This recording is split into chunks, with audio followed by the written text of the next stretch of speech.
noticia en desarrollo en Noticias Caracol. Son las 7 de la mañana, 6 minutos. Muy buenos días y bienvenidos a todos esos televidentes que se conectan con las noticias Caracol del día. En las últimas horas, el presidente Gustavo Petro presentó a los nuevos integrantes de su gabinete. A esta hora, Nicolás Rojas y nuestro analista político de cabecera, Gabriel Cifuentes, nos cuentan quiénes son y hacen un análisis de estas nuevas caras que tiene el gobierno. Señores. Compañeros, bienvenidos. Alejandra, Andrés, efectivamente el gobierno de Gustavo Petro pues sacude el gabinete y estas son las nuevas caras que estarán en la Casa de Nariño, por lo menos hasta el próximo semestre que el presidente Gustavo Petro, pues efectivamente Gabriel, pues tome determinaciones o no, vamos a ver. Tal vez la primera conclusión que toma o que uno saca al ver esta fotografía es Francia Márquez. Francia Márquez, la silla vacía, el cisma y el deterioro de esa relación, sin lugar a dudas, fue una de las grandes noticias de ayer.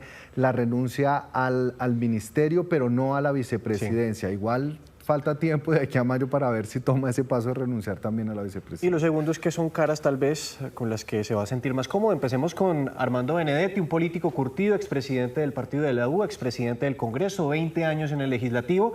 Y que ya empezó a trabajar desde hace algunas semanas. Y que comenzó a trabajar con Petro para la campaña del 22, que ya se ha reunido con congresistas, que maneja el lenguaje críptico parlamentario y que seguramente va a comenzar a mover sus fichas para avanzar en la agenda legislativa, pero es importante también, como lo señaló el presidente Gustavo Petro ayer, estar pensando en la campaña del 26. Así que Armando Benedetti va a jugar ese doble rol, agenda legislativa, campaña del 26. No hablo mucho de Benedetti, pero sí menciona algo y es que pues tiene un trabajo fuerte y es sacar adelante las reformas. Incluso ya tuvo una primera reunión donde se habló incluso de representación en el gobierno. Claro que sí, y de hecho parte del gabinete refleja esa representación de los partidos en el gobierno. Hablemos ahora de Pedro Sánchez, ministro de Defensa. Tal vez muchos los conocemos porque pues, lideró esas labores para rescatar a los hermanos Mucutuy, pero que tiene varios retos. Lo primero, un militar vuelve a ser ministro de Defensa después de casi 35 años. Lo segundo, reconoce falencias en la paz total,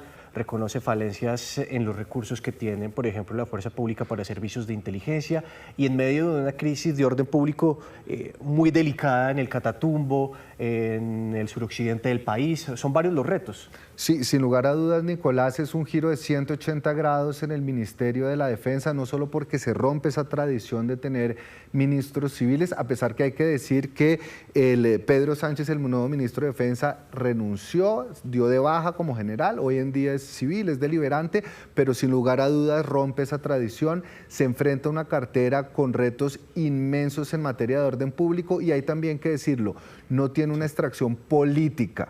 Es decir, que no es un gabinete que va a tener ningún interés político, sino que va a ser técnico y va a estar concentrado justamente en la política de seguridad o en recomponer una estrategia de seguridad que hasta ahora parece que ha hecho agua. Ahora hablemos de Edwin Palma, lo conocemos porque fue viceministro del Trabajo, también estuvo en la USO, que fue el sindicato Ecopetrol, pero ¿cuáles son los retos que tiene puntualmente en este gobierno Edwin Palma?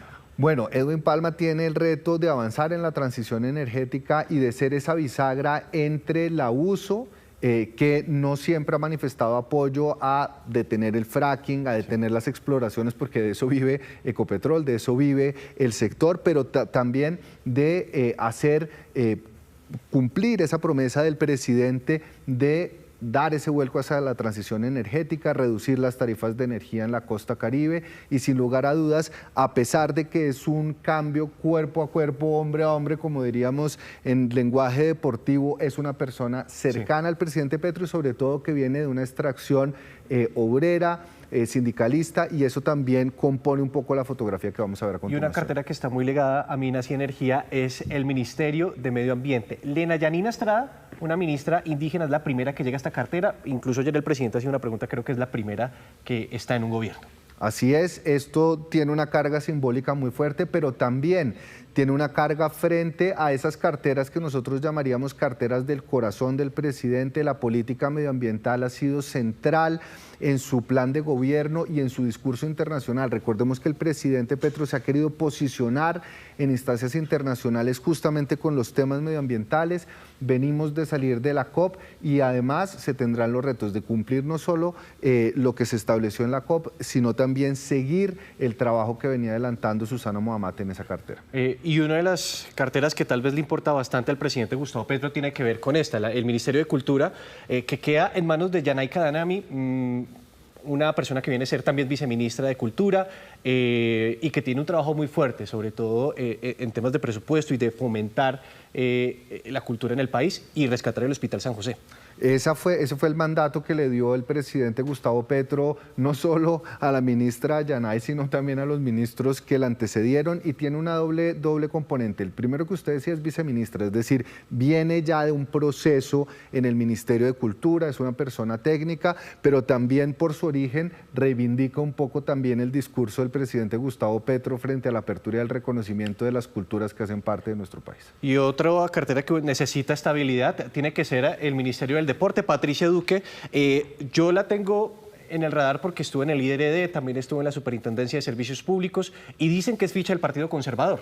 Sí, digamos que dentro de esta foto y lo que planteaba ayer el presidente Gustavo Petro de querer tener un gabinete plural y diverso, quizás Patricia Duque sí corresponde a esa cuota que el presidente Petro piensa destinar a uno de los partidos con intención de avanzar en ese frente amplio y en la consecución de los votos en el Congreso, pero aquí no hay cambios de color, no hay cambios de partido, sigue en manos de una ficha conservadora, pero definitivamente es disonante frente al gabinete que se presentó ayer. Tal vez el movimiento más interesante que se da en medio de este remesón que hace el presidente Gustavo Petro es con Carlos Rosero, nuevo ministro de la Igualdad y la Equidad, y adicionalmente pues era una ficha cercana a Francia Márquez, ella no quería renunciar, pero pues finalmente el presidente decide hacer este cambio. Así es, mantiene el ministerio en cabeza de alguien que representa las negritudes, que ha estado con el presidente Petro desde el 2022 porque hacía parte de la mesa de negociación con el ELN, que tiene un trabajo social amplio, pero además esta entrada de Carlos Rosero tiene como antesala la fricción y la ruptura entre Francia Márquez y el presidente Gustavo Petro, porque además la carta que se conoció ayer no es una renuncia irrevocable, es decir, todavía no conocemos los términos en los cuales terminó la salida de Francia Márquez, pero sin lugar a dudas la gran sorpresa de ayer fue, y de hecho se anunció ayer mismo, la entrada de Carlos Rosero en reemplazo de Francia Márquez en el Ministerio de la Igualdad. No, Gabriel, pues da la impresión de que, por ejemplo, Francia Márquez no quería renunciar al Ministerio de la Igualdad. Ahora, ¿qué esperar de Jorge Lemus en el DNI, el Departamento de Inteligencia, que antes estuvo bajo el mando de Carlos Ramón González? Dos cosas. Jorge Lemus estaba encargado, entonces es la confirmación de Jorge Lemus como director del DNI en propiedad, pero es una entidad fundamental de inteligencia que ha estado en manos de ex M19, es decir, personas de confianza del proyecto político, y que hoy en día, con todas las investigaciones y los ruidos internos, va a ser una ficha fundamental de plena confianza del presidente Gustavo Petro. Y ahora vamos a hablar de la persona que va a tener las llaves en la Casa de Nariño, que junto a Benedetti tal vez va a ser la persona más cercana al presidente Gustavo Petro, Angie Rodríguez, que es recomendada de un aliado político del presidente Gustavo Petro, el ministro de Salud Guillermo Alfonso Jaramillo. ¿Qué esperar de esta gestión? Vea, Angie Rodríguez no es una persona muy conocida en el ámbito público, su trayectoria, digamos, es muy distinta a los anteriores directores del DAPRE, no es cercana al presidente, pero sí a Guillermo Alfonso Jaramillo, lo cual indica que la mano derecha del ministro de Salud, que es muy cercano al presidente Gustavo Petro, va a estar manejando los hilos dentro del Palacio. Esta movida, digamos, es incierta, es una persona quizás de un perfil no tan alto como los exdirectores del DAPRE, pero demuestra el poder de Jaramillo al interior del Palacio Nariño. Esta es la foto del nuevo gabinete, Gabriel, pero sin embargo, pues faltan algunos cargos. Ministerio de Comercio Exterior, que al parecer podría tener cambios, el Departamento Nacional de Planeación, etcétera. En fin, son varios los cambios que se pueden estar dando a lo largo de este gobierno. ¿Qué esperar en las próximas semanas del presidente? Esta foto que quiso presentar ayer el presidente Gustavo Petro coincide con su discurso de diversidad y pluralismo, pero faltan esas carteras que le van a servir de caja menor con los partidos políticos para generar ese frente amplio y esa gobernabilidad. Falta saber si, por ejemplo, va a salir el ministro Reyes del Ministerio de Comercio, a quién le van a dar la cartera de la U. Es decir, hay todavía nombramientos pendientes y atención, Nicolás y televidentes, no solo en términos términos de ministerios, sino también de direcciones, de departamentos administrativos, que es por donde en general hay mayores recursos y ahí es donde está concentrado el mayor interés de los partidos políticos, porque es ahí donde obviamente el poder de incidencia va a ser mayor. Bueno, y sin duda falta en esa foto Francia Márquez. Gabriel, muchas gracias por estar aquí en Noticias Caracol. Feliz fin de semana.